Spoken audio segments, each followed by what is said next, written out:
still on his feet, inside the 20, 15, 10, he's in, touchdown ran. Allen tried to toss it for Yarford, touchdown! Wow, what a catch. Cuts at the 5, ball loose, and Dukeman catches it for a score. Step up, gets hit as he throws, looking to the end zone, and it's caught! Touchdown, Bruins! What a catch by Alexander! 10, 5, touchdown! 25, 20, 15, 10, 5, touchdown, A.J. Turner! And here come the Cougar Nation. Northern Region champs. The Gameday Broadcast Network is proud to present high school football. This exclusive broadcast is being powered by Integrated Sports Medicine and Physical Therapy. Get back in the game of life. Manhattan Pizza, now serving Ashburn, South Riding, and Leesburg with the best dang pizza in the world. Verizon Wireless, the official wireless provider of the Gameday Broadcast Network. Diamond Sports Training, train with DST Performance today. Bellator Sports Memorabilia, the premier sports memorabilia store in Northern Virginia. EndZoneCamera.com, the most efficient and affordable end-zone camera system on the market. The Spine and Joint Health Center, offering patients superior results-oriented care, proudly serving Northern Virginia with the finest spine and joint care. Quarterback University, take your skill to the next level and enhance your future today. By Max Muscle Sports Nutrition. Max Muscle, partners in health. Atlanta Bread Company of Sterling. Come for the food, stay for the culture.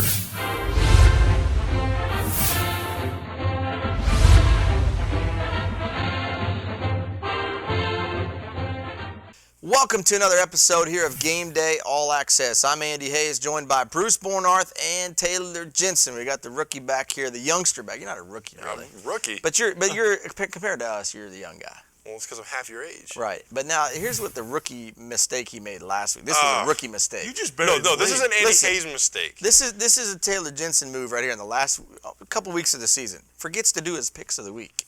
And now has to come to the committee of Bruce, myself, and Helene Shane, our producer, and ask for some sort of, leniency. This complicates everything, Bruce.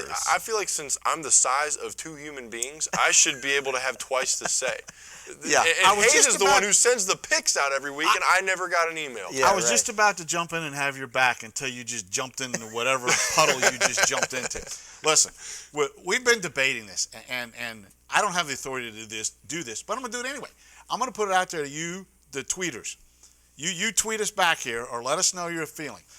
Everybody in the company went 9-1 last week. So my proposal is that Taylor should get a one-game penalty and be given an 8-2 record for last week. He's pulling a Bane, giving it to the people. Yeah, right. Now Andy's going to burst a blood vessel over that.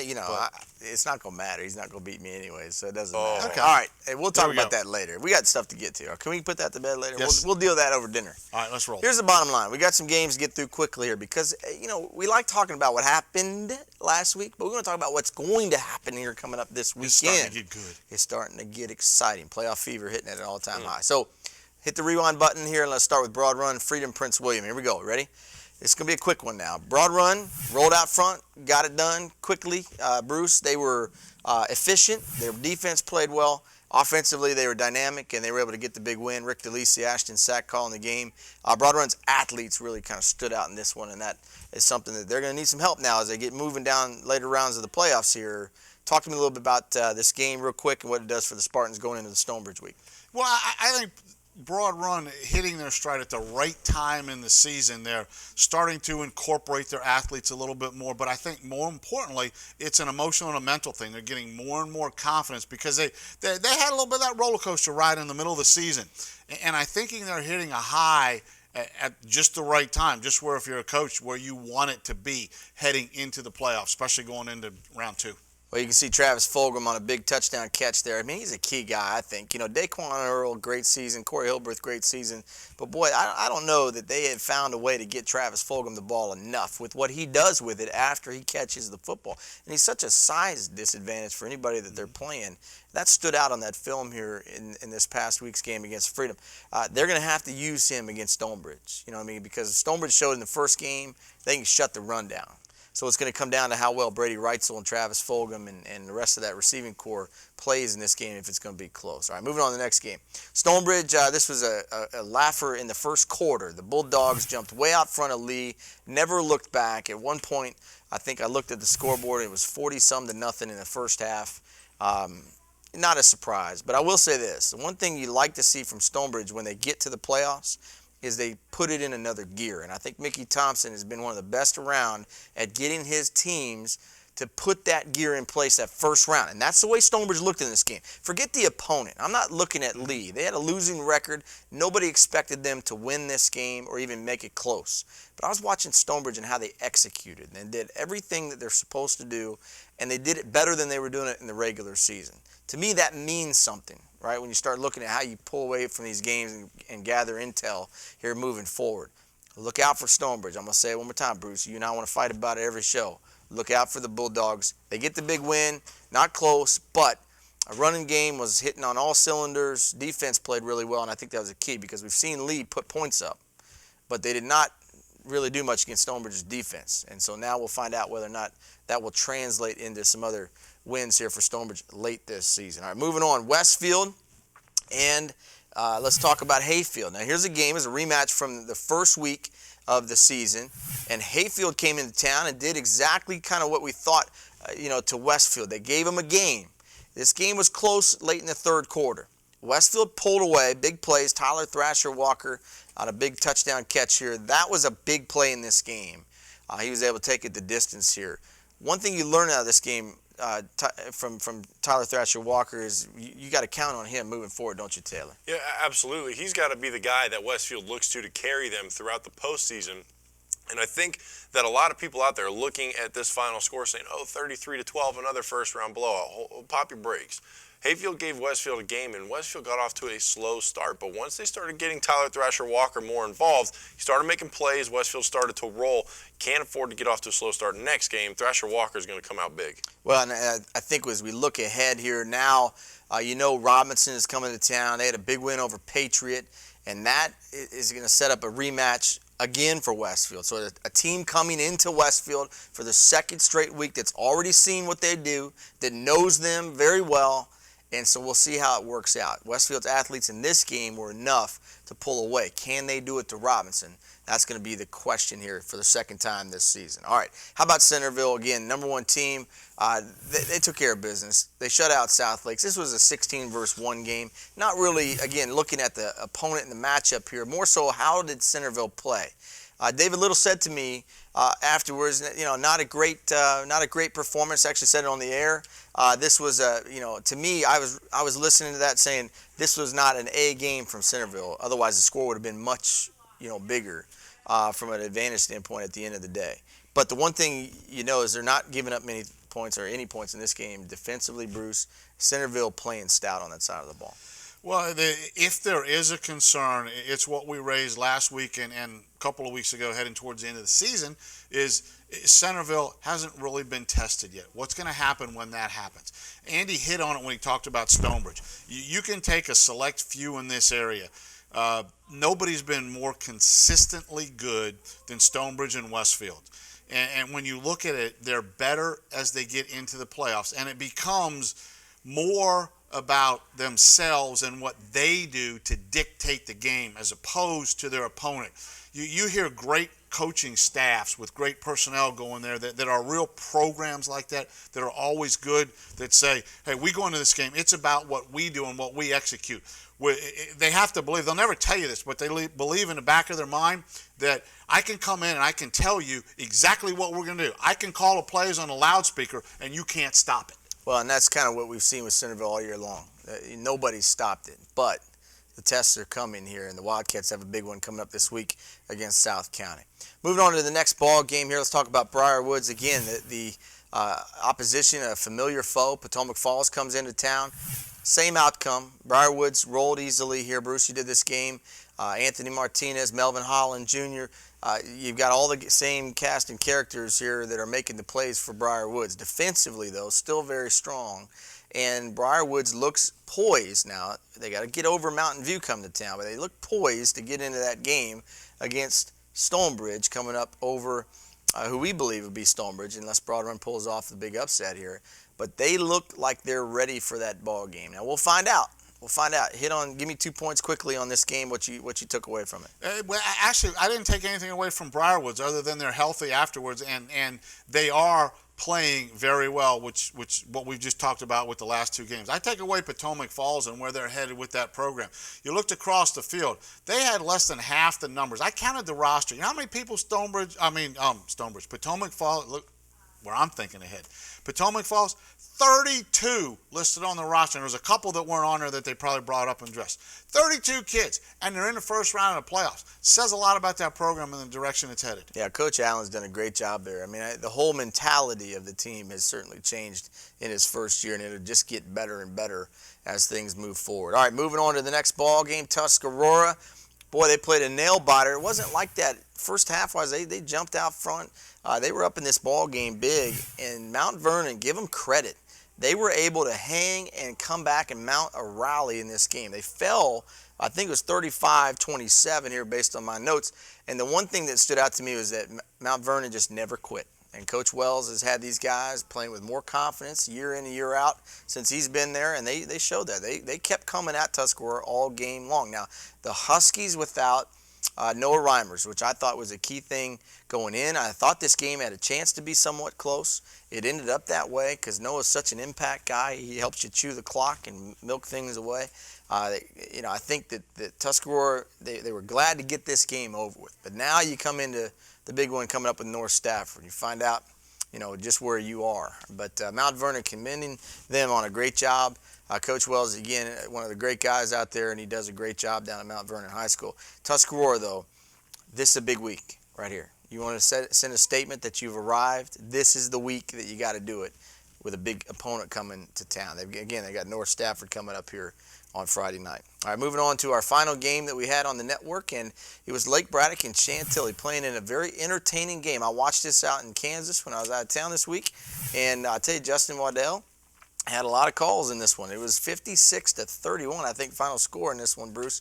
The highlights were crazy. Chantilly showed that they could score on Lake Braddock. Lake Braddock showed that they could score more on Chantilly. And they just kind of both went up and down the field. Late in this game, I'm talking fourth quarter, with about 8 to go, Chantilly was within a couple scores with the ball. So, what do we learn about this game moving forward? Because everybody has Lake Braddock and Centerville pitted together in that final game. What do we learn about this ball game here that maybe helps or hurts the cause of Lake Braddock getting into that championship round with Centerville? I don't know that you learn anything, really. I mean, do you, Taylor? I mean, Lake Braddock wins the game. They're supposed to win the game. They just roll on. They're, the number 2 team in the area, unless you're a Bruin fan and you think you're the number 1 team and can't wait to play Centerville. A lot of people can't wait to see that game either. We talk about the matchups in Division 5. This is the matchup in 6 that everybody's looking for. I don't know what you learn or take away from that game at this point. It's 2 teams that know each other. There's no secrets. Well, I got to give my guy Taylor a chance to talk, because at the beginning of the year in our preseason coverage, he predicted that Chantilly would finish 5-5. Well, you were wrong, Taylor. They finished 5-6. So nice job on your predictions. You need to do more homework. But your thoughts on what you saw from this game? Well, what I took away from it is that the Bruin Nation should be a little worried, because if you look back, and I know they say, oh, it's regular season. Well, Centerville put it on Chantilly, and Lake Braddock just simply didn't. I think that there's a lot of holes in that Lake Braddock offense now, or defense now, that were made obvious by the Chargers. And obviously it changes a little bit when you get to the postseason, but I think Lake Braddock needs to start buckling down, because Centerville's going to see that game tape, and they're going to know where Lake Braddock's vulnerable. This is not the time of the year when you start wanting to play soft and all those kind of things that you start to overlook opponents. You got to bring it every week, and Centerville's going to, if that matchup happens. Well, the one thing is that, Chantilly, they'll look back at this year and they will circle a handful of plays, right? And they'll say, wow, we were this close to being an 8-2 team, being in a high seed in the playoffs, and it just didn't work out. But they contended in every game. I mean, they really were. They were right there. And even in this one, they competed hard all the way to the end, and they were closer than a lot of people have been close to Lake Braddock this year, right? And so I think Chantilly deserves a lot of credit for their fight in them this year. And I think that, you circle those plays and things could have gone differently, but you got to make those plays. That's the difference between what we've seen this year with Centerville and Lake Braddock. That's why they're running out front. So, again, great win for Lake Braddock. Not calling them out at all. I don't think they deserve to be called out.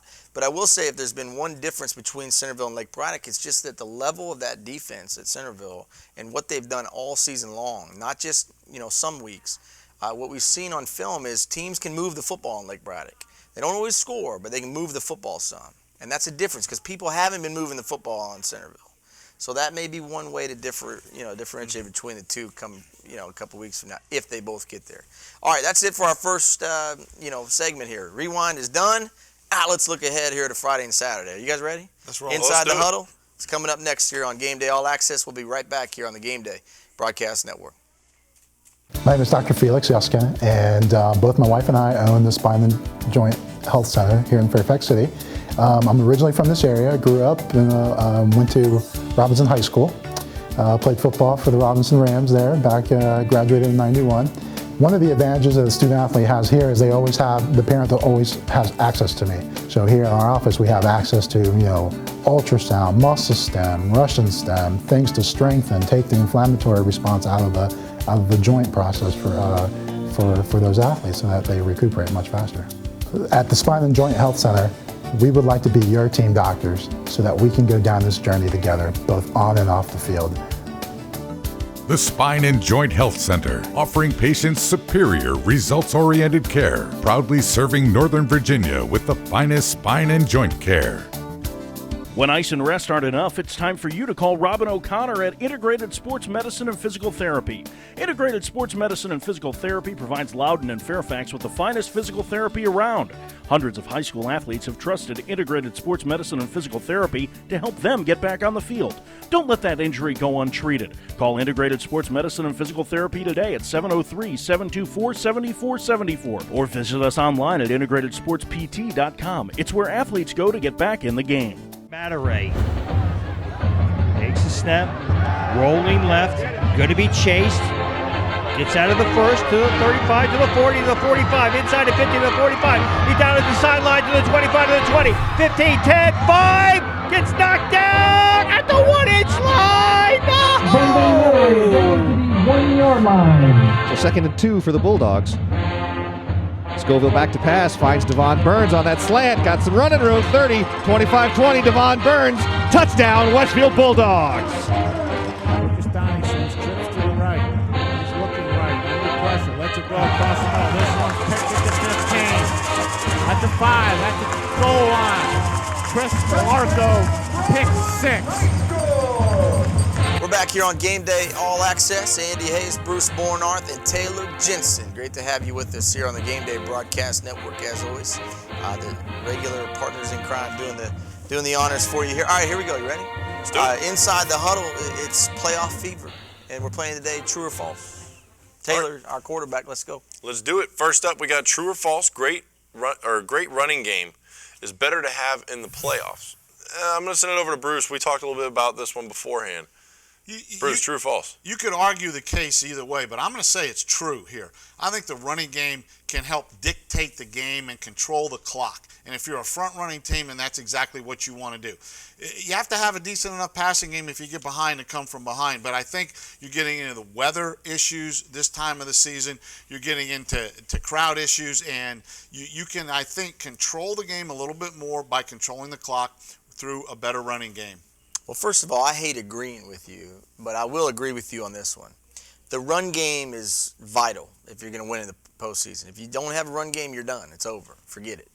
And, the teams that typically make it deep in the postseason are the ones that can run the football and stop the run. But as far as a passing game, because we're going to look at this moving forward here, you got teams that don't throw the ball a lot.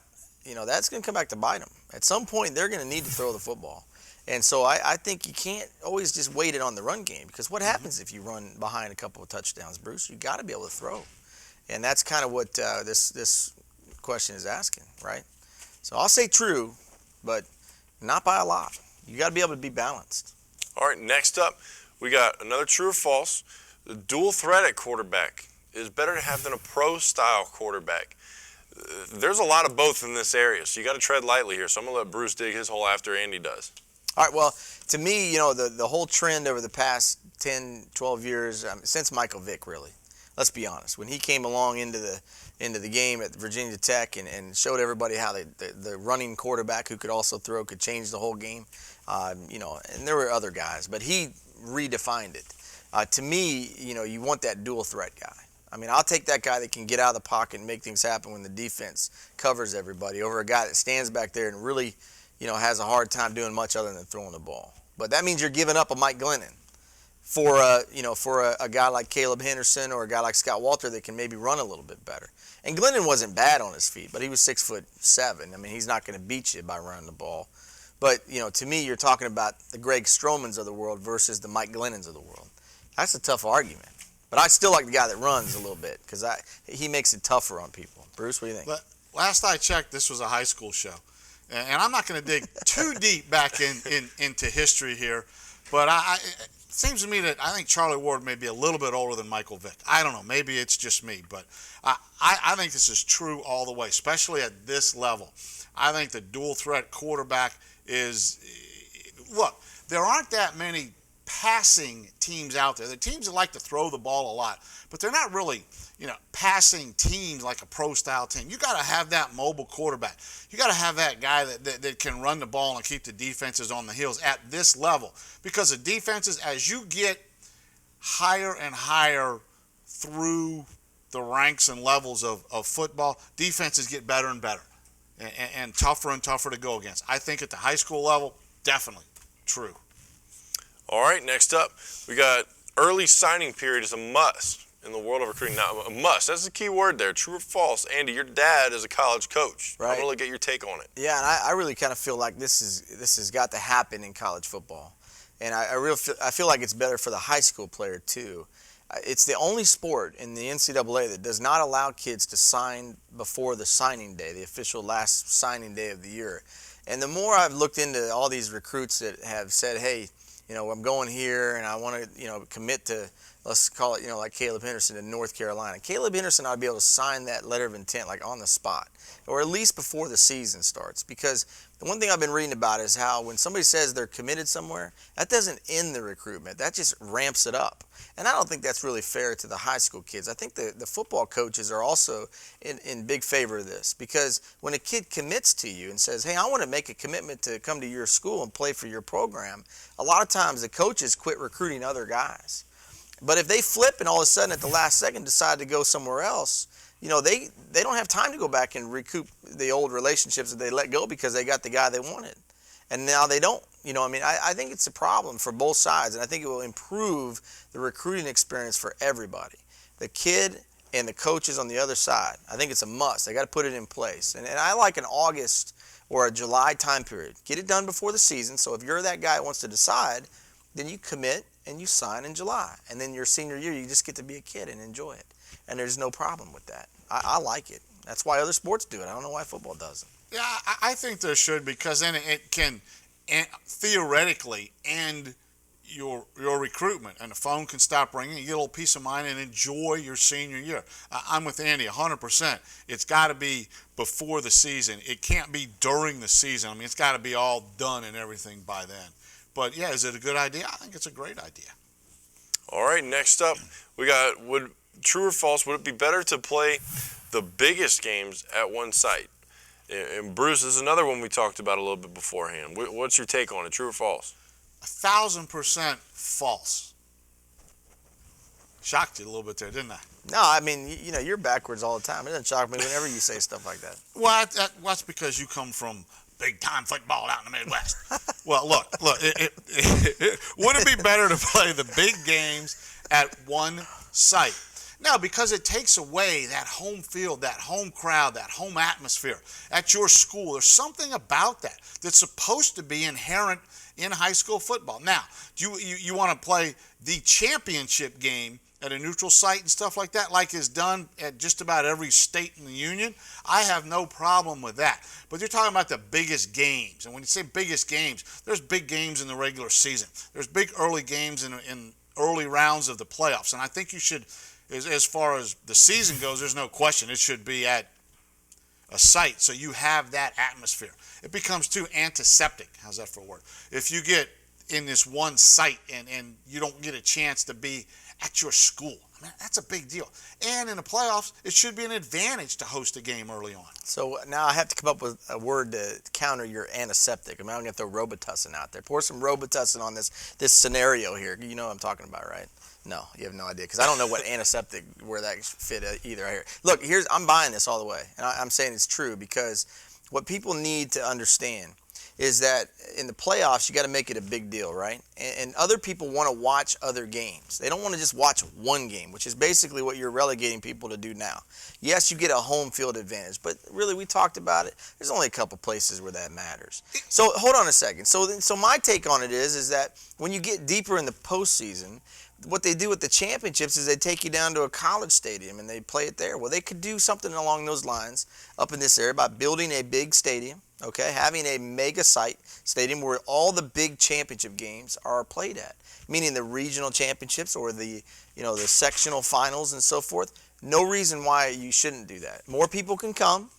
More people can watch the games, stagger them at 1 o'clock, 4 o'clock, 7 o'clock, so people get a chance to come watch all the games instead of just one. I like it. I like the idea. Well, I mean, in a way, they do it in basketball. That's right. So football, they don't. But they do it in a lot of other places in football. I'm just saying it's something they should consider. Well, I disagree with it. And it's not necessarily That's not going to hurt my feelings. I understand. It's not necessarily just the home field advantage. It's the atmosphere of being at your place. All right. We got the up-tempo style of offense is overrated. Well, if you want to go college ranks, think Oregon. It's overrated. I don't know, Andy. I'm saying it's true. It's true all the way. Really? Because I'm going to tell you what it does. It puts your defense in a horrible position. Look what happened to Oregon against Stanford. When their offense couldn't move the ball, Stanford just gouged the Oregon defense. They couldn't get off the field. The up-tempo offense only works if your offense works. If you're facing a great defense and you're 3 and out and you're turning the ball over, your defense is on the field all day, which is a bad recipe. That's why the up-tempo game, to me, it's a fad. It's going to go away, because people are going to realize that, you know what, if you can control the football, dictate the tempo of the game, meaning not just on offense but on defense as well. You can't forget about the defensive guys. And a lot of these guys play both ways.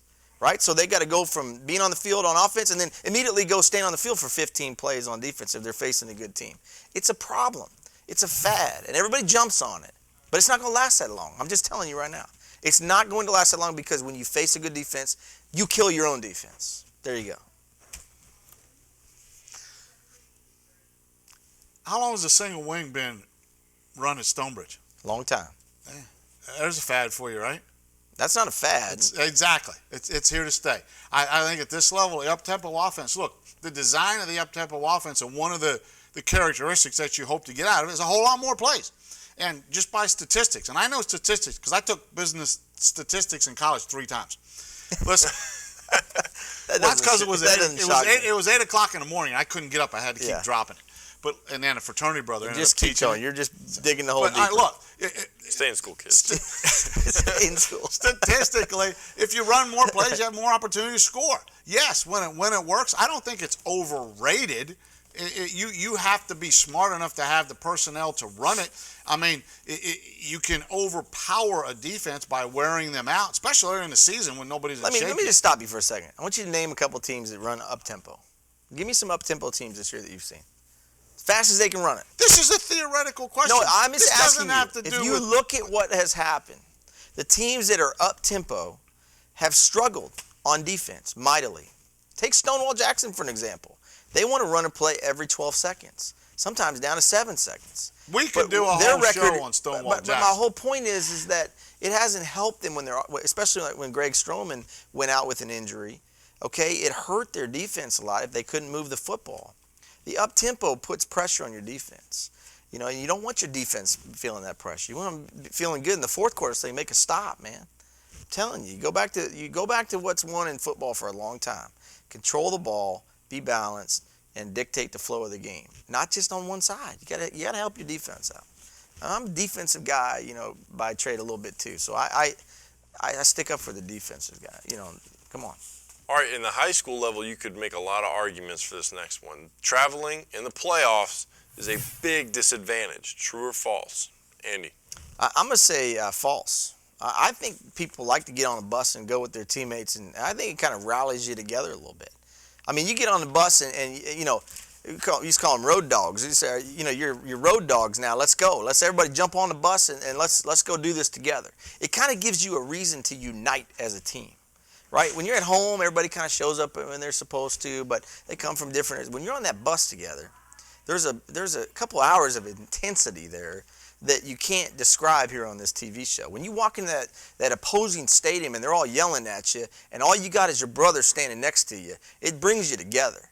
I like that. I think that's why traveling is not a disadvantage, unless it's a long distance. But I don't think you look at the great teams; they don't worry about playing on the road. They'll go play you anywhere. Let's go to Bruce's backyard and draw the line in the sand. Let's go.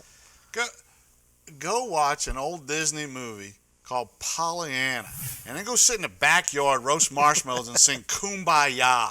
Are you kidding me? You want to get on a bus and go on a road trip and get seat rash? Can I say butt rash on TV? You just did. Okay. And going down the road. Look, most people in this world aren't leaders. Most people are followers. Most people do not embrace, like a Michael Jordan that just loves to go into your house and whoop you. Most people are intimidated by that situation, more so than the person that goes in there and relishes it and lives for that thing. You want to be in the comfort of your home, in your own confines that you are familiar and comfortable with all your people cheering for you in there. You don't want to go on a road trip and get on a ride that bus. And besides that, most coaches nowadays, they won't let you talk on the bus anyway. You can't sit there and do anything except listen to the thumps as the bus goes down the road. What do you think? There's the wheels on the bus go round and round? Listen, the guys out there who play the game know what I'm talking about. They don't mind jumping on the bus with their brothers and going into battle with each other when they get off that bus. I'm just telling you, they don't mind that at all. They like it. You put that on the homepage and make it a poll. I will make it a response. I'm telling you. Playing at home, you don't grow when you're in your comfort zone. You've heard that before, right? You grow when you get out of your comfort zone together as a team. It's like Woodgrove this week going down to Eastern View. I'm telling you what now, that bus ride, they like that bus ride. Let's go. Bring it on. I mean, all these teams have to travel. Liberty going to Sharando. Let's go. Bring the music and let's go. You know what I'm saying? That doesn't faze them at all, man. That doesn't faze them at all. First of all, you're talking about people that don't wear big boy pants that get worried about traveling. You're not talking about the same kind of people I'm talking about here. I'm talking about people that embrace the battle, that embrace the competition, which is challenge, the vast minority. That they're mentally tougher than your people. Did you run into? They're just mentally tougher than your people. Did you run into Dorothy and Toto last weekend in Kansas? The people I'm talking about don't think like your people. I think Andy's got a point though, because my coaches in college said the best sound in the world is the silence of another opponent's arena. You can't be afraid to go play. You live for it, Bruce. Put your big boy pants on, man. Join the world a little bit. You can't be scared. Your mentality is being scared. I am saying that most people, you read all the studies and all that, and out there, most people are followers. They're not leaders. Most people don't embrace that. I want to go in your house and rip your heart out. Bruce, you should show people how to play. It's a minority. You should go show people how to play badminton with that mentality. All right? There you go. I'm not saying that's my mentality. I'm saying that's the average mentality. That's a fact. I disagree with it. That's a psychological fact. I will play you anywhere, anytime. That's how I approach it. Get on the bus. Let's go. Bring it on. I agree with that, but I'm saying that most people aren't that way. You call your dad the coach. You tell him to go to psychology professor at Kansas and see if what I'm saying is true. Teams that play great on the road are just mentally tougher than the other guys. That's how it works. We'll settle the rest of this over dinner. Yeah. True or false? Monitoring athletes on Twitter is a coaching nightmare. Bruce, I'm going to let you take it. Well, he doesn't even know what Twitter is, so how in the heck he has a Twitter now. I mean, I have to monitor his Twitter for him. It's a nightmare just for him. Oh, that's true. Therefore, true. It is definitely true because Twitter, any kind of social media that you can put things out there. Look, you young people are in many, many ways are a lot smarter than mine and Andy's generation. Hey, whoa. Well, Don't be pulling me in. Wait, am I included in that? Am I considered young? Just yet. No. Don't be pulling me into that I'm generation. 25. You guys are a lot more focused and a lot wiser in a lot of areas, I think, than maybe we are. But let the voice of experience tell you something here. You're about as dumb as a bag of rocks and a box full of stupid the way you put so much of this stuff out there that can get you in trouble. Keep it to yourself.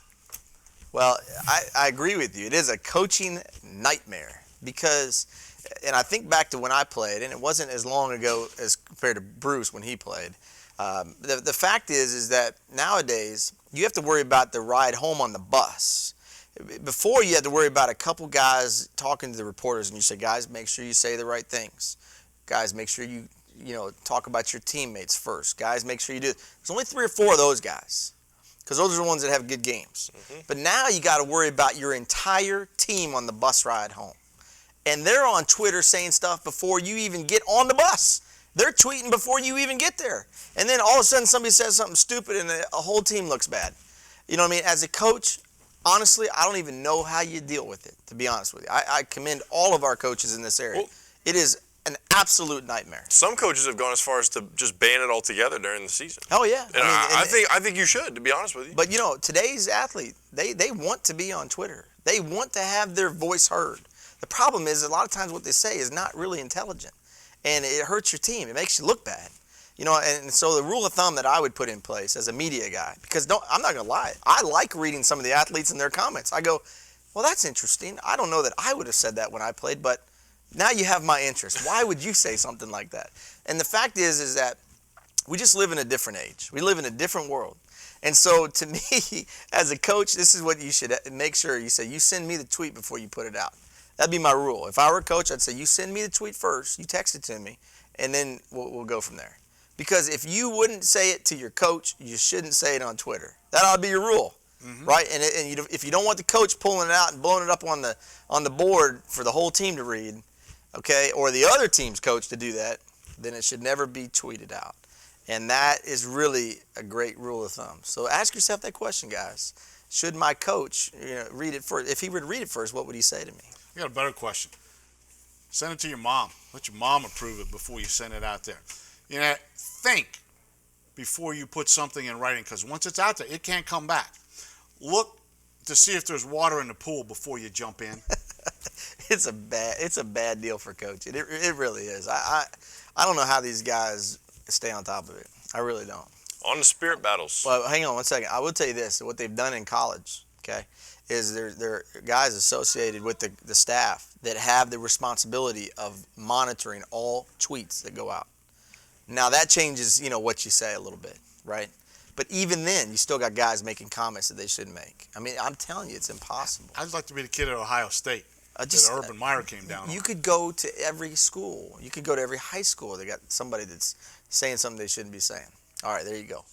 Time now for our spirit battles, brought to you by the Atlanta Bread Company, right up here on right here by the Dulles Town Center. Go up and see Atlanta Bread. Tell them Game Day sent you. Get 10% off your lunch. It's a great deal.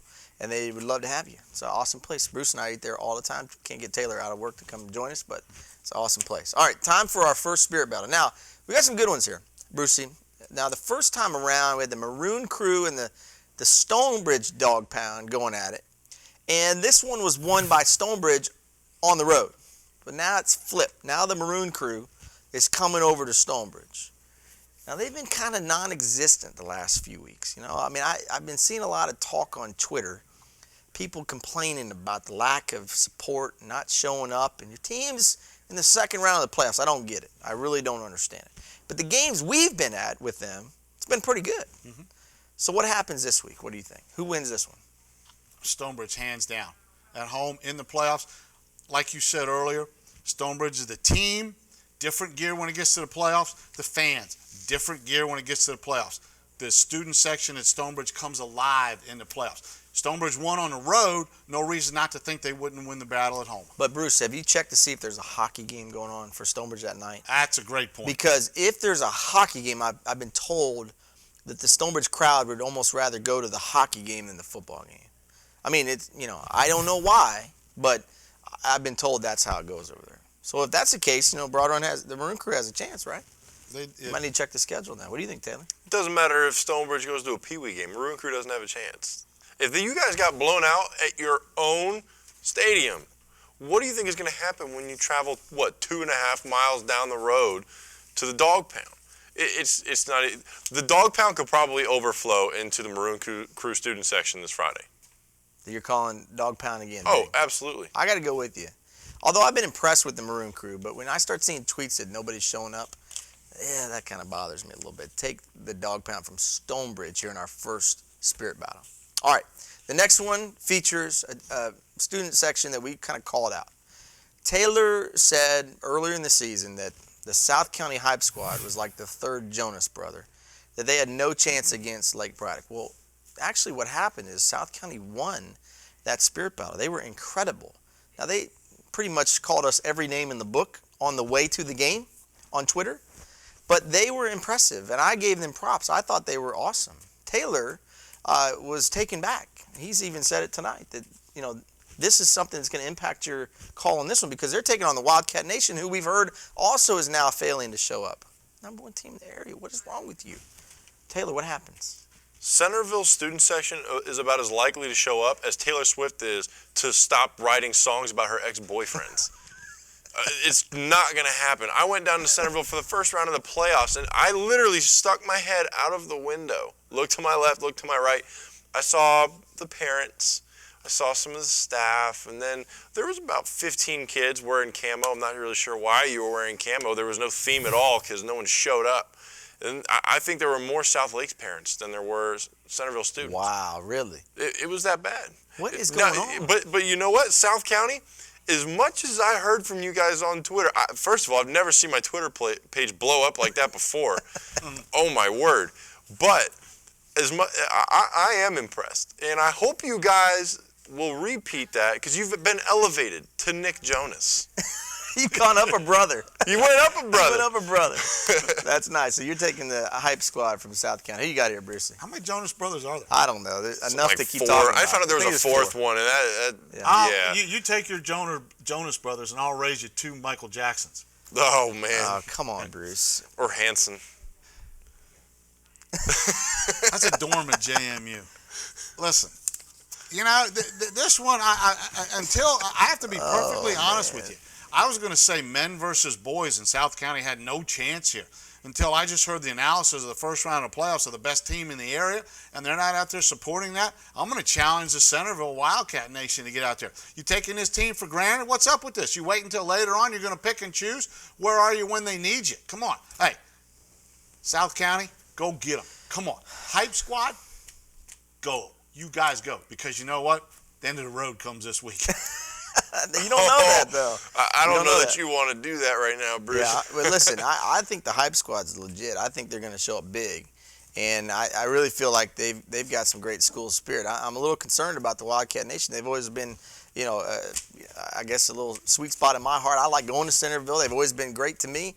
I can't believe they're not showing up. I don't know why. So I'm going to go with these guys. I kind of feel like the hype squad's got this one. Centerville, man, you gotta do something here. Come on, House Cat Nation. Final spirit battle this week, and it's a good one. You got the Ram Nation going across town to take on the Westfield Dog Pound. Okay, now let's just put it out there. Not a lot of love lost here between these two because they just don't like each other. I mean, the fact is they want to beat each other badly. And if there's one game that exemplifies old school on both fronts, the game and the way the student sections go at it, the school spirit, this is it right here. Brucey, the roller coaster is for the team, but the Ram Nation, they bring it every week. The Westfield Dog Pound brings it every week. This is a good one right here. This could be the best one of the week. The roller coaster is off the tracks. It's like E.T. going up to the moon. It's like the Wicked Witch and the Wizard of Oz in Kansas. You saw her last week, right? Pedaling that bike up off into the middle of nowhere. It's like lost in space, man. I am all about Ram Nation. This is the year of the Ram. You know how you have the Chinese New Year's and it's something different every year? I'm telling you, Westfield, look out. This is the year of the Ram on the field, in the bleachers, anywhere you want to throw it down. This belongs to the Robinson Rams. Taking the Ram Nation I am at taking Westfield. Ram Nation because Westfield knows the inevitable's coming. It's over. It's done. Wow. Wow, that's too bold. Listen, don't listen to Bruce. The Ram Nation, I didn't even know you guys existed until, 45 seconds ago. You guys are real? The dog pound, you know what you're going to get in the playoffs when it's at Westfield. It's not even close. Westfield is going to show up. They tailgate how soon before the game? I mean, give me a break. This shouldn't even be on the list. Ram Nation, just stop. Taylor, this pick makes a lot of sense from Bruce because before the show I saw him back there in the office smelling the Sharpies that we have in the office. Something must have gotten up in the head of his and messed him up a little bit. You take the dog pound at home. You don't take Ram Nation in this. You just don't, Bruce. What's wrong with you? Are you okay? You need some medication? That's what you told me last week when I picked the Rams to beat. Well, but that's a different story. Listen, the bottom line is you don't pick against the dog pound at home. Okay. You take the home team in this one. This is like professionals versus amateurs, like we talked before. I'm a little confused with you. Do they have a Twitter page, Ram Nation? I think they do have a Twitter page. The only thing that scares me, last time I was at Westfield, they lit the parking lot on fire. There's this kid out there with a bucket of gasoline. He was trying to light you on fire. Parking lot on fire. All right, that'll do it here. Take the dog pound. I'm taking the dog pound. That'll do it for our Spirit Battles brought to you by Atlanta Bread Company. Again, we thank them for their support here each week on Gameday All-Access. We'll step aside for a quick break, show you the top 10 plays from last week here on the Gameday Broadcast Network. We'll come back and we will get into our picks of the week. And we'll tell you who's going to win here coming up on Friday and Saturday. That's coming up next here on Gameday All-Access.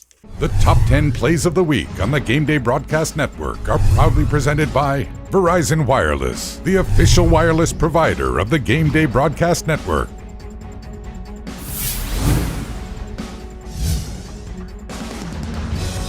Once again, as Murray looks right now, he looks over the middle. It's high and intercepted by Stonebridge. Up to the 40, cuts back to the 45, to the 50, to the 40, to the 35 with blockers down the sideline. He is gone. Touchdown, Stonebridge. 20-0. They lead. Pick 6 to the house. Walter underneath center. This time it's going to be boost up the middle. No, it's going to be pitch out, and it's going to be fumbled by A.J. Turner. Picks up the fumble. He's coming back. He's at the 10. Turner's going to take it into the end zone. A.J. Turner turning disaster into 6 points. Are you kidding me? They're going to go for it. And it's a direct snap to Daly. He spins it with a lot of room to run. He's past the defense. He's going to take this to the house again. Wow, and then he fumbled it. He fumbled at the goal line. Let's see what the call is here. It goes through the end zone. They're going to talk to him. Thompson, Daly in the backfield. It's a direct snap to Daly. Spins it, and he's gone again for the races to the 40, to the 30, to the 20, to the 10. Is he going to get caught from behind? He fumbles it again, but this time he's over the goal line when he lost that ball. Unbelievable, but touchdown, Sterling Daly. Play action pass. Scoville finds Tyler Thrasher Walker wide open, 40, 45, 50, 45, 40. Tyler Thrasher Walker still on his feet. Inside the 20, 15, 10, 5. Touchdown Bulldogs. Tyler Thrasher Walker, 68 yards, coming out of the backfield. Play action to Lee. That's going to be picked off. Pick 6. DeAndre Harris at the 30. DeAndre Harris at the 10. Goal line. Touchdown Chargers. DeAndre Harris, 60-yard. Pick 6. Looking over to the sideline. Gets the right call. Now shifts one of the receivers to the left side. That is the tight end. Man coverage across the board, and they're going to run the rock. They're going to run it. Lee straight ahead. He's in midfield. Lee trying to outrun Harris to the far pylon. It's a foot race. 10-5. Touchdown. Dejon Lee. 79 yards to the house. Again, didn't think they'd get the ball back. Sidnor intercepted. That's going to be taken back by the Bruins. all the way down inside of the 40. Spin move still on his feet at the 30. Get to the house. He's going to take it to the house. Number 7, Kevin Hankton. Touchdown. Pick 6. Wrap it with the bow. Good night. 39-yard attempt for Matt Kearns. Good snap, good hold, and it's blocked. It's blocked. That's Jake Bainey on the block. And let's see, that is a live ball. Chase Heiner picked it up. Chase Heiner just get out of bounds, but he's going to try to take off and run. And he's still in play. Chase Heiner at the 30. Chase Heiner at the 40. Chase Heiner is going to score unless South Lakes can catch him. He's at the 20. He may be tucking down just inside, and he is at the 8-yard line. What a wacko play. Jake Bainey with the block. Chase Heiner with the Forrest Gump type run. See that? Marley Barker is back in the game. He gets the ball and he fumbles it. Ball's picked up there by Monterey to the 20, to the 25, to the 30, 35-40. It's a foot race to the 50, to the 45-40, 35-30, 25-20, 15, 10-5. Touchdown, Mount Vernon! And he dives in the end zone! He's hurt. I think he pulled his quad, or his calf. Thank you for watching the Verizon Wireless Top 10 Plays of the Week on the Gameday Broadcast Network. For more coverage of Northern Virginia high school football, visit us online at GameDayMagazine.com and join the network today. For us, we have my oldest son. We have 3 boys who've come through here. My oldest is 13, so we've been started coming to the camps probably about 7 years ago. It's really good for him. This is his home away from home during the summer, and been real good for his confidence building. The counselors are great. He interacts with them really well, and so when we've got each successive kid to get old enough to come here, and they've been really nice to let us come even a little early and do the full day camps for the younger guys. Same thing, it's a real good confidence builder. They build up relationships with the coaches, and so that's kind of how it all started. And then we've brought them here for individual instruction, top notch, and brought teams in here as well. So this is the best facility in the area, hands down, for our money. Come by and visit Diamond Sports Training today, where baseball season never ends. And he's looking for another one here. Rush is on. Got a man open. And it's going to be a touchdown for Fulgham. He's got the whole left side. Travis Fulgham, touchdown, broad run. Toss back to Thrasher Walker. Shakes a tackle, gets across the 35-40, and there he goes. Tyler Thrasher Walker, 30-25-20. Tyler Thrasher Walker, see you later. Touchdown, Bulldogs. Tyler Thrasher Walker, 60 yards, touchdown, Westfield. We're back here on Gameday All-Access. Hope you enjoyed our top 10 plays from last week. Playoff time, boy, I tell you, make plays in the big games, you go down as a legend, right? I mean, how many times do we have guys on our highlights that we've called out over the years past that are still living on here on the Gameday Broadcast Network? That's what happens here in the postseason. You get a chance to etch your name and your team in history. All right. Here we go, picks of the week, and we've got some good ball games for you here, 10 of them to talk about. And Taylor, since he's disqualified, we'll just go to Bruce every time here.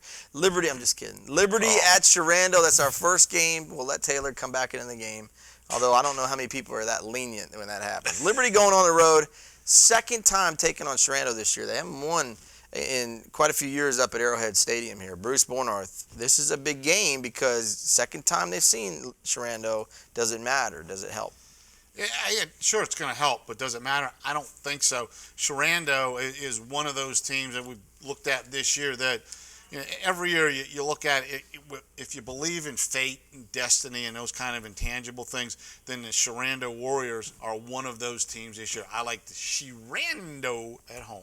Liberty put up 49 points last week against Hanley. They also gave up 47 to Hanley. What do you think here, Tam? They're going to give up over 47 points to Sharando. Simple as that. Sharando's going to take this one, keep rolling. Whatever that horse's name is, Bruce changes it every week. It's going to be eating good. Dane. Yeah, Dane. You taking Sharando? Oh, Sharando all the way. You got to take Sharando at home. Liberty's had trouble with them. For whatever reason, I don't know if it's a matchup problem or a schematic problem. Something gives them problems against Sharando. Take the Warriors, although this game will be a little closer than the last one, in my opinion. Look out. All right, Yorktown at Lake Braddock.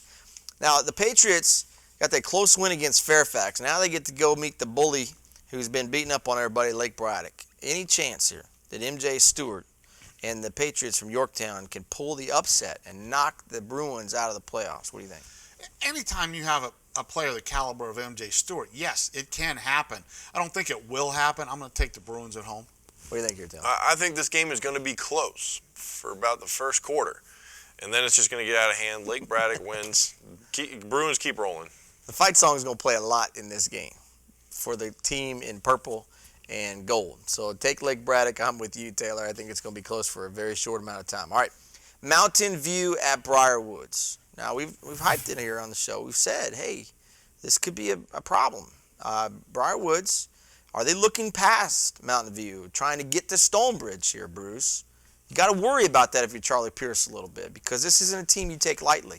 What happens in this one? Yeah, this is definitely not a team that you can take lightly. But I think you rely on your poise and your experience over the past 3 years and your record. And I think Briarwoods at home, that's a big key as well. And there's a chance that this may be the last home game of the year.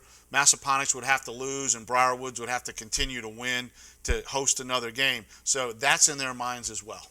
Yeah, I'm taking Briarwoods. They're so used to being in the postseason. This team is on a roll. They've kind of found their rhythm now. A lot of people knocked on them earlier on in the year for not being able to run the ball. They can run the ball now. Briarwoods is going to win. You know, if Briarwoods plays the way they've played over the past few weeks, you take Briarwoods all the way. You don't even question it. If they play like they did in the first part of the year where they were kind of inconsistent and they don't tackle on defense and stop the run, they could have problems in this game. But I'm taking Briarwoods at home. Old trusty number 7 here is going to make sure that the Falcons advance to that big game next week. All right, Falls Church on the road at Massaponax. Now, we've talked about Massaponax here on this team. You know, this team's undefeated on this show. We've hit on them a little bit. Falls Church with the big win, first playoff win in, 40-some years, a playoff game last week, and they win it. Congrats to Coach Aziz and the kids out there. What a great year, and they're trying to keep it going here, Bruce. Massaponax hosting them. You seem to think in this game that Falls Church is in a little better shape than a lot of people think here. What do you think? Yeah, I think they are, but it's still up against the number 1 seed in Massaponax. I hear Massaponax is good. They've had a couple of close games throughout the course of the season. Falls Church is good and on that high. This could be one of those crazy games. It seems to happen once a year in the playoffs. You get there, and you look and you go, how in the world did that happen? This may be that game. If it's not, it's going to be a blowout. So you're taking Massaponax? I'm taking Massaponax. Okay. You got to take Massaponax. Undefeated. You're going to be crowned the victor every week until someone knocks you off. You got to take Massaponax.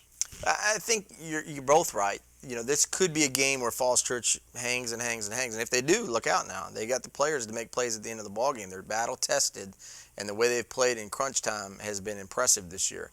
But the one thing that really disturbs me about playing against Massaponax is how well they run the option. You want to neutralize any sort of advantage that Falls Church may have athletically, you just keep running the option at them. It's an awful offense to prepare for. And I don't think Falls Church is going to have enough time to stop it. I just don't think that's going to happen. It could be a shootout here, but I like Massaponax at home as well. I think they're the favorite for a good reason. All right, how about Woodgrove on the road at Eastern View? Mike Skinner's club really catching fire here. They won big over Loudoun County this past week. And I said this last week, I thought they're the top threat in 4A to go play against Sharando in the 4A North championship game. In my opinion, Eastern View at 10-1 is the underdog in this game. That's how I see it. Bruce, do you agree? I agree. I think Woodgrove, if you play this game a month ago, maybe it's not that same feeling. But this is one of those feel games where you think and you just feel Woodgrove in this game. Woodgrove has size that you just don't see a lot in 4A. You just don't. And I think that's going to carry them really deep into the postseason. And it's going to be a really deciding factor for them. They've got playmakers in the backfield, too. They can run the football between the tackles. And when you have a line that can produce like that and open up holes as well as they do, I mean, how can you pick against them? Yeah, I mean, Eastern View has no idea what's about to step out of the bus for Woodgrove. When they see the size of these guys, and then they see Josh Sweet back there who just continues to just pound you all game long. He's going to run it 45 times in this game. You mark my words, he's going to run it 45 times. And I don't think Eastern View has the horses to stop it. I'm just telling you, they don't have the horses to stop it. Woodgrove will win this game. couple touchdowns in my opinion. All right, South County at Centerville. South County, of all the matchups, this one intrigues me a little bit because they run that option. They run that triple option. David Sims, the quarterback, does a nice job of throwing the ball as well. Defensively, they give up big plays. That's a problem because that's what Centerville lives on. They thrive on it. But offensively, they have the opportunity to move the football a little bit against the Wildcats. In my opinion, this is the one team that might do that a little. Brucey, is it enough to make this game close? And is there an upset alert here for the Wildcats? Absolutely not. You know, the South County, they're the Stallions. Centerville, they're the Thoroughbreds. Come on. No, I don't think there's much of any chance of. I mean, this is ponies against Clydesdale. It's not happening. You know what? South County, I want to pick you guys to show that I'm not, as I was called, a hater. But look at who you're playing. Come on. Centerville is going to win this game. I want to pick you guys, but I can't do it. Centerville's going to get the W. Don't be shocked, fellas. Don't be shocked this is a good game. I mean, I'm not saying it'll be a bad game. They do some things that offensively are going to give Centerville some problems. First time this year where they're going to have some issues because they make you play responsibility football. I mean, one guy gets out of place in South County, burn you. Levon Davis, I'm telling you, he's a special player. You know, Ed Cargbo, I mean, they've got players. Trust me on this one. Centerville's got more. That's why they win the game. But this is going to be a fun game to watch. We'll have some highlights on this one is what I'm trying to tell you. Okay. Both sides. All right. Stonewall Jackson and Langley. Maybe the best matchup really in the playoffs this week. I mean, let's be honest. You got Stonewall Jackson that can run with anybody. You got Langley who just, everybody refuses to talk about him. Tyler West, maybe the best tailback nobody's mentioning around. Nick Casso doing a great job being the veteran leader of that offense. And the Saxons just keep winning here, Bruce. Can they do it against a team that athletically has more speed but hasn't shown that they can put it all together week in and week out? Who wins this? Yeah, South County, I love the program and the direction you're headed. Let me just say that. I think Langley does. This is the game that scares me the most looking on here because there's nobody that has more personnel, more talent than Stonewall out there, really. For whatever reason, though, they haven't seemed to put it together in that game this year at any time. When they do, they can beat anybody in the area, hands down. But I'm taking Langley and kind of maybe betting that if in 11 games really so far, Stonewall really hasn't shown their true potential, I don't see why it's going to come out in week 12. Got to take the Saxons. Again, I've seen this team in person. Tyler West is legit. And I said it off the air and everything that they are the dark horse of 6A North. They really are. Because no one is talking about them, but yet they are easily one of the best football teams in 6A North. Got to take the Saxons. And honestly, down the road, Lake Braddock or Centerville need to watch out. Well, that would be Centerville next week. You know, they need to watch out. If they beat South County. That's who Langley or Stonewall would play. You know, you've been saying it all year. You kept telling me, hey, they need to be in the top 10. They need to be in the top 10. And we just kept saying, are you for sure? Really? And you know what? It's time to just give Langley their props.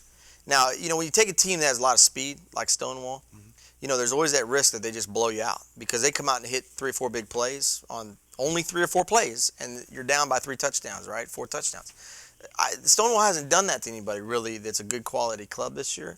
So that lends me to think that this is going to be a good game. This is going to be a back-and-forth game. But here's one thing that always happens, and I go back to this up-tempo comment, right, we had prior in the last segment. When you expose your defense against a team like Langley that is big and physical, and they have a tailback that pounds you, and a quarterback that knows how to run the read, you know, the zone read and the option and so forth, and knows how to throw, that gives the defense a lot of problems. And the longer they're on the field, the more issues they have.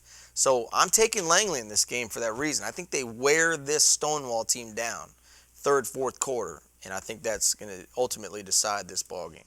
All right, Broad Run at Stonebridge. Here we go, round 2, Battle of the Burn. Bruce's first game, it was close for a quarter. We were there. You were there with me. This was a game where it looked like Broad Run. They hit some big plays. They could have won it. They didn't. They fell behind. Stonebridge just mauled them up front. They couldn't stop the run. Same thing happened? Maybe something different? What do you think? Yeah, the only thing that leads me to think maybe is the way that Broad Run used their personnel last week in their win in the first round. But I'm going to steal your thunder, or what your point being that there's nothing I've seen from Broad Run from the first Stonebridge game to lead me to believe that it's going to be any different the second time around.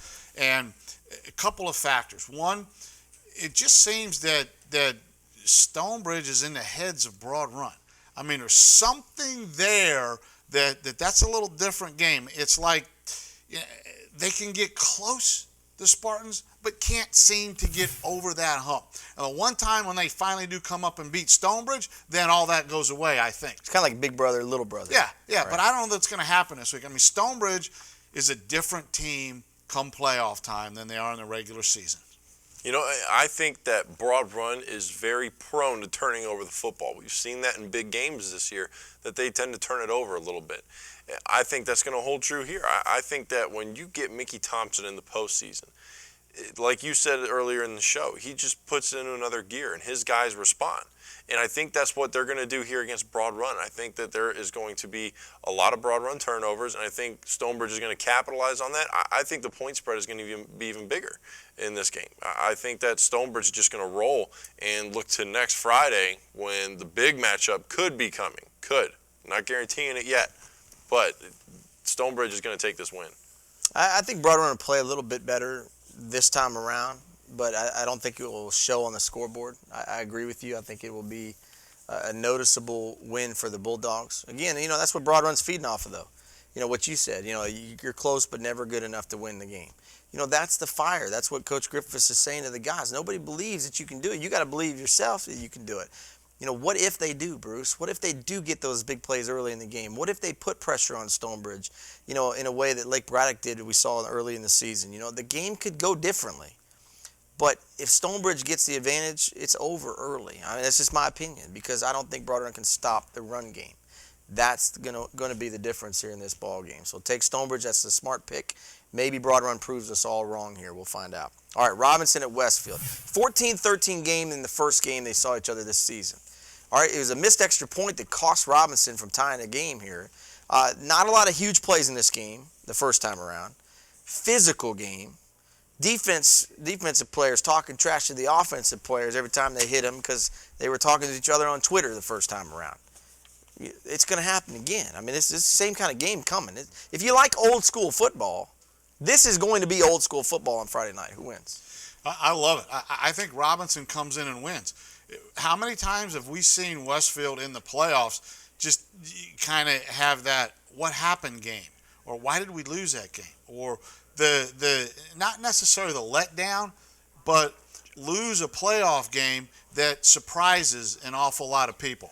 I don't know, but I don't think so. I think Rams come in here and take care of business this time. You picked them last week. And I don't know that it's going to be as close as that 14-13 But you said, game. hold on, you said travel was a disadvantage. They're going to Westfield. You're just defeating your own point. You can't even, you're contradicting yourself. You said no problem. The senility every is slowly. disadvantage over there you can't overcome? I mean, yeah, it's a disadvantage. You picked them last week to go on the road last week, and they won on the road against Patriots. Yeah. I took a lot of heat for taking Patriots. Despite the disadvantage of being on the road. That doesn't mean they can't win the game just So because they're on the road. you're taking them over Westfield. This is not Patriots. This is not a first-time playoff team. This is Westfield now. Did I stutter? You're taking Robinson. I'm just making sure you said it clearly. Bruce Bornarth is taking Robinson. Robinson Rams is my pick this week. Wow. You know, I think that Joe Wilson, if he plays to his potential, this game is going to be a lot different because he didn't really. Did he play the last time they met? He did. Sparingly. Yeah. So I think he's going to be a big difference maker, but at the same time, Westfield is kind of like Stonebridge in the sense of when it comes playoff time, they turn it into another gear. Now, I will say this. If Westfield gets off to a slow start like they did against Hayfield, watch out. Robinson's going to win this football game. But if Westfield puts it together for the full 4 quarters, the Bulldogs are going to move on to the next round. And that's what I'm counting on because they are so well coached. They rarely ever lose this early in the postseason, with the exception of last year when Oakton just went on an incredible run. I don't think Westfield lets that happen 2 years in a row, though. Got to take the Bulldogs. Look, can either of you remember the last time Robinson beat Westfield at Westfield in an important game? No. When was the last time it happened? Years ago. Who's had more disappointing losses in the postseason? But I'm just saying to you, when was the last time Robinson beat Westfield in an important game at Westfield? When's the last time they played them? They play them every year, Bruce, okay? Now, I'm just telling you, it's been way in the favor of Westfield, more so than Robinson, okay? Now, I'm going to commend the Rams, and they deserve some respect. Because you go on the road and you take down Patriot. You know, I took some heat last week from these guys. They were kind of pissed. They were mad at me, okay? I said it on TV. They were mad, and they deserve to be because we disrespected them. We didn't really give them a fighting chance. I'm going to say we. You did. I didn't. I did not say you had a chance, and you proved me wrong. Congratulations. I'm going to say it again. I don't think you're going to beat Westfield because now we're talking about Westfield. We're not talking about Patriot. We're talking about Westfield. You don't go into Westfield in the postseason and roll somebody up like that. That ain't happening. Okay, now if there's one defensive team that knows how to play the wing T offense pretty well, it's Westfield. Guess what? They know how to beat Robinson. They've done it for years. This is not a great matchup here. And I don't know that Westfield really likes to see Robinson in this game, but they'll take care of business. I'm taking the Bulldogs. So I'm calling you out again. Prove me wrong again. And you know, I have no problem taking the heat. Bring the heat. I'm okay with that. I'll make my predictions and I'll stand by them. Take Westfield at home in the postseason. Enough said. Final game here to talk about. North Stafford at Tuscarora. Intriguing game. Bruce, we don't know what Tuscarora team we're going to see. Are we going to see the team that played against Briarwoods where they get, you know, run off the field? Are we going to see the team that beats Martinsburg, that shocks the world, and all of a sudden everybody says, whoa, we got to look at this team here. We don't know what we're going to see Friday night. But we do know this. North Stafford, they're legit. They're for real. They don't care about going on the road. I promise you. They'll get in the bus and come up to Leesburg. They're not worried about that. Bornarth, what happens in this game? I want so bad to pick Tuscarora, and it seems like I rarely or almost never do. And people there at Husky Nation think I don't care for them or I don't love them. I do. I really like that program. I really like the coaching staff. The kids I know there, I'm really fond of. But I just can't pick Tuscarora in this game. Yes, there's the Martinsburg game that really puts you on the map. But I think it's a process. I think you're on the way. I think there will be a time when Tuscarora wins these games and even is favored in these games. But I just don't think it's this week. North Stafford is just too much. I'll give you a little help, Taylor. Noah Reimers is returning this week. So, does that influence your pick? I mean, it helps Tuscarora, but not very much. I mean, every time Tuscarora has gone up against the cream of the crop type teams. Except for Martinsburg. Who's very similar to North Stafford. But North Stafford's a whole nother level. But that's all they do is run the ball. They don't throw the ball. I'm just saying. I'm telling you, North Stafford, I've seen them in person. If they want to throw the ball, they can't. Bruce, you remember, they have guys lining up on the outside the hash marks, 6'3". They got a freshman quarterback. Trace McSorley was a freshman quarterback. He won a state title. I'm trying to help you make your pick. North Stafford is going to win this football game, and I think Tuscarora is going to kind of get put in their place a little bit for the 5A because I don't think that they're there yet. They're on the way up, but North Stafford's already there, and they're going to continue to roll, and you're going to see North Stafford and Massaponax meet up again. And last time they met, went into overtime, so North Stafford continues to roll. Tuscarora, I love you guys, but this is a whole other monster you're going up against. You know what? I'll say this, right? I tried to help the guy. I did try to help him. He just ignored what I said, and he just picked North Stafford because he's seen him in person. I respect that. You did watch him in person. If Purvis plays for North Stafford, game over. That's the problem. I mean, North Stafford likes to run the football. So does Tuscarora. Now, I'm going to tell you, if you have plans at about 9:30 on Friday night, you can go to this game because it's going to be over. Because both teams probably throw the ball max 10 times in the game. Max. I'm just telling you. So it's going to be a quick one. The question is who gets ahead and who can stop the run, right? And that's going to be the key in this one. Now, with North Stafford's win over Briarwoods, I think everybody around here already knew North Stafford was legit. That win kind of, raised the eyebrows a little bit. That said, they also took a loss to Massaponax, and they lost one to Colonial Fortune. Briarwood's whacked. So how do you take that and go, well, they're going to come up here and wax Tuscarora? I don't think that's going to be the case at all. I think this is going to be a great game. Maybe the best game of the week, to be honest with you. I think it's going to be a lot like the Martinsburg game. What Tuscarora does well defensively is they run to the football. They're going to have to because Von Purvis is one of the best tailbacks around. He's legit. If they don't run to the football and tackle him, this is going to be a blowout because he's that good, okay? But guess what Tuscarora does well? They run the football. And you know what? North Stafford, they lost to Massaponax, who runs the football. They lost to Colonial Fortune, who runs the football. Guys, I don't know how you draw such an easy, victory here for North Stafford. I don't think it's going to be that way. My partner over there should be a boxing promoter because you live in nothing but the world of hyperbole. Everything is to an extreme, to one end or the other. There's no come together. All right. Hey, you got me. I got to take North Stafford. But I had you for a moment, didn't I? I had you for a moment. You got to take North Stafford in a close one. But it's going to be a great game. It's not going to be like you think it is. It's not, I'm inclined to take Tuscarora, but you know what I mean? It's just one of those deals where I feel like their playoff experience is going to help them in this game, more so than the inexperience is going to hurt, or definitely, the inexperience is going to hurt Tuscarora. They've only played in a couple playoff games. So there you go. There you have it. That's it for our picks of the week. All right, that's it. We're out of here, folks. We're going to send you to a quick break and come back with our mailbag, and then it's time for the playoffs, round 2. Coming up here on the Gameday Broadcast Network. We'll be back right after this.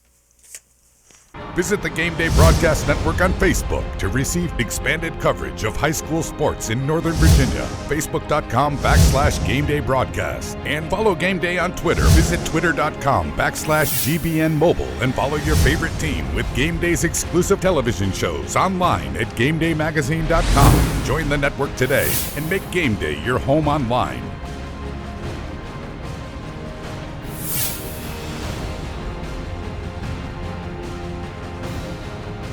Bulldogs football. Under center is Glennon. He'll fake and roll to his left. Across the 15. Still on his feet at the 10. He's dancing at the 5 and into the end zone. First play out of the timeout. 33 seconds to go. Opening half. Westfield pulls even. For the 28th straight game, the Broad Run Spartans are state champions. And they did it in 2009, just like in 2008. With perfection.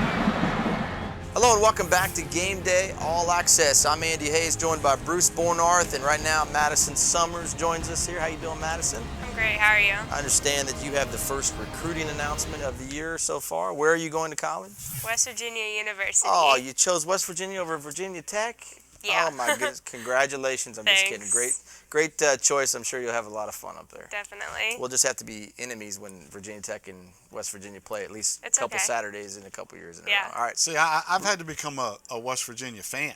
Why? Because I have one son-in-law that went to West Virginia, so I've got to root for West Virginia. The other one's a huge Maryland fan, went to Frostburg, which is part of the Maryland system, so I got to root for Maryland at times as well. You know what? It's tough. We've had a lot of young people come through our company over the past 5 or 6 years that have gone on to go to West Virginia. So I have, as a Hokie, it just doesn't sit well, but I've had to somewhat like the Mountaineers. And since you're going there you go. I will reserve a little spot to root for you as long as you're not playing one of my teams. All right, time for our mailbag this week. We have some good questions, don't we? First, we have one from G. Battistali. Best chance for upset this week in 5A, Broad Run over Stonebridge, Mountain View over Briar Woods, or Tuskegee over North Stafford? Well, these 3 games are pretty interesting games here, Bruce, and I think the one that stands out to me, he said is Tuscarora as a 4 seed. If they beat North Stafford, would that be an upset? I kind of think it would be a little bit because North Stafford has been running out front as well all season long down in their district, in their region and area. But I think the game that stands out to me that a lot of people aren't really talking about is that Mountain View game. I think Briar Woods has to be on upset alert here. They can't get looking ahead to Stonebridge. I don't think, and we talked about this in our picks, I don't think Stonebridge is in trouble in this game. But then again, it's a rivalry game. But I would say the one in Ashburn with Briarwoods would be the one to watch out for. Well, we've seen Broad Run go up big on Stonebridge. And Stonebridge and Briarwoods, same thing. Everybody wants this matchup in Ashburn. It's going to happen next week, assuming both teams take care of business this week. So you have to kind of put them on upset alert, but not necessarily because of the opponent, because of themselves and how they handle the approach to things this week.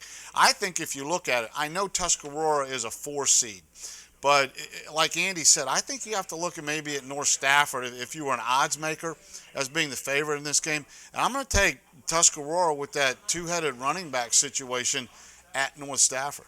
Well, it'll be an interesting game. Good question. Next up, we have one from @LettersNumbers. Some teams will honor seniors with plays, like letting a lineman play running back. What have you seen that is appropriate or not? Well, I mean, I always think it's okay to get guys some playing time that maybe want to play a little receiver or running back, and maybe take a defensive tackle and put them at fullback, which we've seen from time to time. I think the only time it's inappropriate is that, you know, you don't take plays away from a guy who hasn't played all year, and you're up big, and you take a senior off the field and you put somebody who's a starter on defense just to kind of get him some reps over there. To me, if you're taking reps away from somebody that's worked hard all year and practiced hard, and they serve a role for you as a scout team player, then you don't want to do that. You don't want to penalize him. But as far as what's appropriate, I mean, you do what's best for your team. If a kid has an opportunity to help you in a different position, and you need to get him some reps so that he can see the game action at that side of the field, I think that's a positive thing, don't you, Bruce? Oh, absolutely. As long as you don't do anything to disrespect or embarrass or show up the other team in the game. Yes, anything you can do to honor seniors. We've talked about this in football. It's such a short-lived career. Very few of them go on to play in college, and there are no adult tackle football rec leagues out there for these guys to go on to. Two things come to mind that I remember. It says, what do you remember? And both of them I thought were highly appropriate. And the first one is, it's actually basketball, but it falls into this category. Remember Snake? Jeff Hawes' manager, came out for the basketball team at Potomac Falls 4 years in a row, got cut every year, and hung on as a manager. Well, his senior year, Hawes told the opponents that he was going to do this and got permission so he didn't have to cut somebody off his roster. Right. Snake got dressed, he got to play, and he scored a basket in the game. That kind of thing leaves a memory that can never go away. And the positive and the good it can do for somebody like that is amazing. The other one I'll go to real quickly is way back when I was in high school. We had a classmate. Man, we can't go that far We're back. going that far back. There weren't TVs back then. We have no way to prove this. Well, we could get verified. We had a classmate named Mike Fahaley who died of leukemia into it. And he was the manager. And he really was not his senior year in physical shape to be able to play. And they made arrangements and all for an opportunity to him to get in a game and play because he loved being a part of that team. And that kind of thing, I think, is where this question's leading. Totally. And again, I'll go back to, you help your team. You help the morale of your team by the guys that are role players.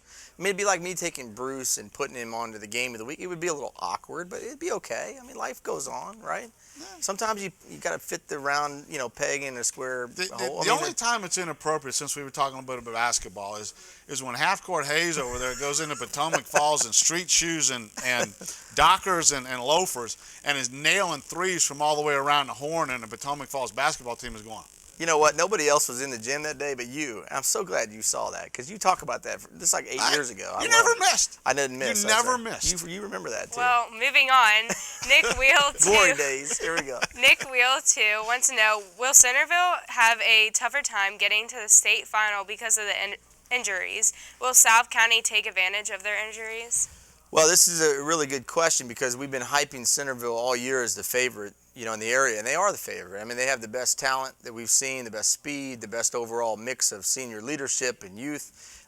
Coaching is not a problem. Coach Haddock does a great job. His staff does a great job. The one key thing we've said all year long is, depth is going to be important. They will get banged up some, and they have gotten banged up. If they lose a marquee guy, and I still say Scott Walters is that guy, you lose him, you're in big trouble. Consider it done. You lose some of these other guys where they have, interchangeable parts. For instance, they lost Xavier Nickens-Iser, who went down 4 or 5 weeks ago with a shoulder injury. Now, he got dinged up a little bit last week in his return, but you got A.J. Turner, who also got dinged up a little bit last week, but not horribly bad. So what ends up happening is they just kind of put a different guy in there. They've got enough talent within the program, they'll be okay. But I will say this, South County, I've seen them in person. They run the triple option, and they're physical. So, you have guys that are a little dinged, and all of a sudden one of those guys goes down. It's a marquee player on both sides of the ball. South County's a team that could take advantage of that, and that's a great part of that question because they're not the kind of team you really want to see in round two. Number one, the option with their athletes is a nightmare. Number two, if your guys are, limping into the game a little bit, that's not a scheme you want to go up against for that. So, to be honest with you, this is a game where Centerville, they got to be a little concerned about that. It's a great question. I agree with it. You're right in the one sense, I think, that that Centerville, just like any football team out there, let's be Captain Obvious here. There are certain players on any team out there that you can't lose and it becomes disaster. There are other players that you can overcome the loss of, but there are a few that you can't. And like he said, the quarterback is probably the position that comes to mind the most. Is South County, if it happens, going to try to take advantage of it? They are, but I still don't know that it's going to be enough. Unless it is that one or two key spots, I think Centerville is deep enough in the other areas. Yep. Live Sweet wants to know, who do you, Andy Hayes, think will be the winner of Broad Run at Stonebridge round 2? All right, so, Madison's ears just kind of started paying a little more attention to this question because she goes to Stonebridge. Are we jumping to picks before we get there? Well, no. This is, we already talked about this in our picks. Well, I understand but, this is a big game. This is the Battle of the Burn round 2. Here's what we said in the picks, and I'll just surmise it here a little bit for everybody who's listening, all right? Bottom line is Bruce, the run game for Stonebridge is just too dominant. They can't stop it. Broad Run can't stop it. They showed that not only against Briarwoods, but the first time they saw Stonebridge. And my opinion is this. Can Broad Run be in this game? Yes, they got to score early, score a bunch, and make Stonebridge play catch-up. Then it's a different game. If Stonebridge gets ahead in this game, even by 10 points, it's over. It's done. And it's all because of the size differential up front. They just can't stop that. And it's just a personnel thing. They don't have the big bodies like Stonebridge does. So that's what this game comes down to. Well, I know this is a question to you, Andy, but it seems to me, I think, haven't we seen that? Broad Run jumps way ahead and Stonebridge has to play catch-up before? Well, yeah, but that's the only time Stonebridge has ever been on the ropes of losing that game. They fell 24-0 behind, and they were able to come back. But in the second half, Broad Run couldn't stop the run in that game, and that ended up being the difference, and they also got hit for some big plays. But I just don't see anything within the body of work post Broad Run playing Stonebridge the first time that would lead me to believe that they really have a great shot at winning this game, unless they somehow big play Stonebridge early and the Bulldogs are sloppy on offense, and not taking care of the football. And I just don't see them doing that in playoff time. So I think Stonebridge will take them down. Well, we know that because you're a Stonebridge. We'll see. I got you. You're a homer. Next from Ant6868, no one is giving Mountain View a chance, and that could be a mistake. They are a very good team. Well, this is a sentiment along the lines of the first question, which is, this. Some people are saying this could be an upset, but a lot of people are looking at Mountain View in a light where, hey, why are we not giving Mountain View respect? I mean, they've been in the playoffs and in the regional championships down in the Northwest region the past, few years, and they've been in the mix for these things a bunch. So they got a great coaching staff and great athletes. So why are we not talking about this matchup as a potential problem for Briarwoods? I think it's a great point. And it's something that people better get their eyes on Mountain View because this game's going to be close. It's not going to be a blowout for Briarwoods like we've seen in playoff games in years past. The Falcons, they've got their work cut out for them now. Big time, Bruce. And I think this, Game Day Nation follower hit it on the head. They're a very good team. Why people are not paying attention to this, I don't know. Well, look, we're in the second round of the playoffs. In the old format, this really would have been the regional semifinal round. Right. So you get to this level, and really, just about everybody's good, and just about any game on the board could end up being an upset, and it wouldn't raise too many eyebrows. It wouldn't really shock people other than maybe the way an upset might occur. So, yeah, could this be an upset game? Does Mountain View have the talent? They wouldn't be in this position if they didn't have the talent to do so. Well, as always, Madison, thank you. You're welcome. Great job. Congrats on your decision to go to West Virginia. I'll try to talk you out of it. And I won't talk you out of tweeting us your questions because we love hearing from the Game Day Nation. Again, at GBN Mobile. We'll help Bruce get your questions in each week and explain it to him every week here on the show how to tweet. But again, at GBN Mobile or your email questions at GameDayMagazine@AOL.com. That's it for this week's episode of Game Day All-Access. Make sure you join us on Friday and Saturday. Picked up the Loudon Valley game on Saturday, so make sure you tune in. We got 8 games total for you, 8 playoff games right here at GameDayMagazine.com. For Bruce Bornarth, Taylor Jensen, and Madison Summers, I'm Andy Hayes. We'll see you next time here on the Game Day Broadcast Network. The Gameday Broadcast Network is proud to present high school football. This exclusive broadcast is being powered by Integrated Sports Medicine and Physical Therapy. Get back in the game of life. Manhattan Pizza, now serving Ashburn, South Riding, and Leesburg with the best dang pizza in the world. Verizon Wireless, the official wireless provider of the Gameday Broadcast Network. Diamond Sports Training. Train with DST Performance today. Bellator Sports Memorabilia, the premier sports memorabilia store in Northern Virginia. EndZoneCamera.com, the most efficient and affordable end-zone camera system on the market. The Spine and Joint Health Center, offering patients superior, results-oriented care, proudly serving Northern Virginia with the finest spine and joint care. Quarterback University, take your skill to the next level and enhance your future today. By Max Muscle Sports Nutrition. Max Muscle, partners in health. Atlanta Bread Company of Sterling. Come for the food, stay for the culture.